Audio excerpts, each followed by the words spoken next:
Aloha!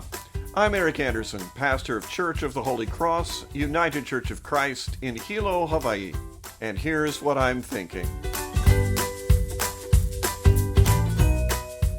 I'm thinking about the third chapter of John's Gospel, Jesus' conversation with a teacher named Nicodemus.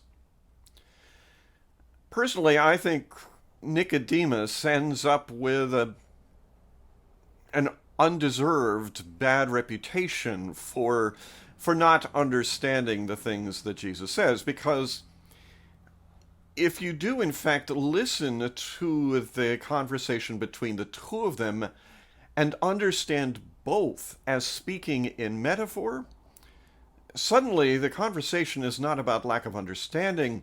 The conversation becomes about what is possible. Jesus says that you have to be born from above, or born again. And Nicodemus asked, is it possible for someone to go back into the womb when they're old? Well, as a metaphor, that's an excellent question.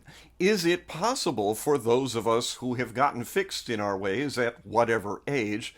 Because trust me, I can think of some 3- and 4-year-olds who got very fixed in their ways early on. Is it possible for those people, for any people, for you and I, to make a fresh start? It's the fresh start upon which Jesus insisted. The passage closes with, it closes with a verse that is very famous and a verse that should be as famous as that other one, but often gets left out. For God so loved the world that he sent his only Son, that whoever believes in him might be saved. That's the famous one. The one that we leave out is God did not send the Son into the world to condemn the world, but in order that the world might be saved.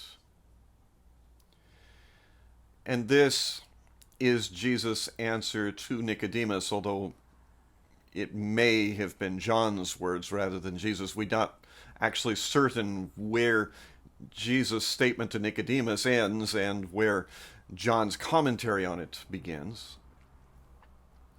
Nevertheless, this is the answer to that great question, is it possible? The answer is that God so loved the world. And God did not send the Son into the world in order to condemn its people. God sent the Son so that we might all be held closely in the arms of God. So is it possible? The answer is yes. Is it probable? The answer is yes. Because when God decided not to condemn,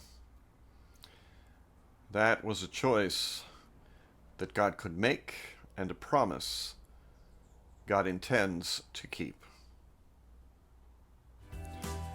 That's what I'm thinking. I'm curious to hear what you're thinking. Send me an email or leave me your thoughts in the comment section below. I'd love to hear from you. From Church of the Holy Cross, UCC in Hilo, Hawaii, that's what I'm thinking.